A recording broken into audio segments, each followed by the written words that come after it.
it's obvious to the whole country that there is a very serious problem in our examination system. This is not just a question of NEET, it is in all the major examinations. Now, the minister has blamed everybody except himself, right? I don't even think he understands the fundamentals of what is going on here. आप प्रश्न क्या है आपका? आ रहा हूं sir ये मैं question को सेटअप कर रहा हूं। इसलिए प्रश्न पूछते हैं।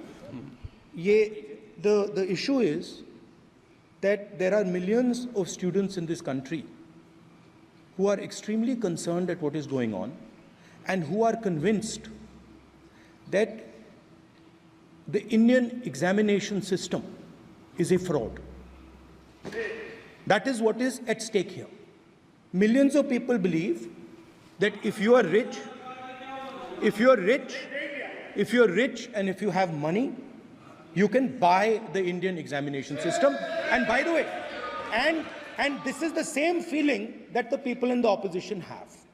And that is why we are asking some very simple questions to Honorable Minister.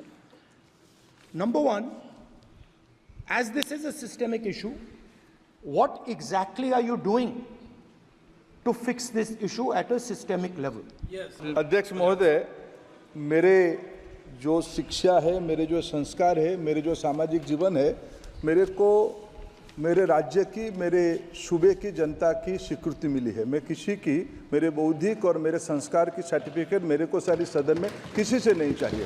देश की प्रजातंत्र में चुन के मेरे नेता प्रधानमंत्री मोदी जी को प्रधानमंत्री की भूमिका दिया है। मैं उनकी निर्णय से यहाँ उत्तर दे रहा हूँ सदन को।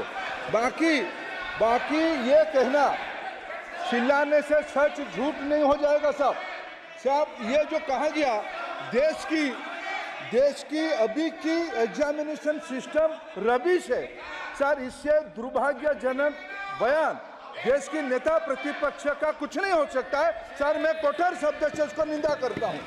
बाकी रहा, मैं सर आपके सामने, आपके माध्यम से देश के सामने सर एक तथ्य रखता हूं सर। जिन्होंने रिमोट से सरकारें चलाई है, 2010 में 3 बिल आया था सर शिक्षा सुधार के लिए। उन्हीं की पार्टी के नेता आदरणीय कपिल सिब्बल साहब 3 बिल लाए थे। उसमें से एक बिल था एजुकेशन, उसमें एक बिल था prohibition of unfair practice bill 2010, जिसकी उद्देश्य एजुकेशन इंस्टीट्यूशन में माल प्रैक्टिस को बंद करना। सर मेरे सरकार की हिम्मत है, अभी हमने पब्लिक एग्जामिनेशन की रेगुलरिटीज में बिल लाए, कानून बनाए। क्या मजबूरी था कांग्रेस पार्टी की, क्या मजबूरी था नेता प्रतिपक्ष की? उन्होंने उस बिल को उल्टा किया, किसके दबाव में उल्टा किया? क्या निजी मेडिकल कॉलेज की दबाव में, उनकी घूसखोरी की दबाव में उन्होंने उस बिल को उल्टा किया था? सच सुनने की सामने नहीं है।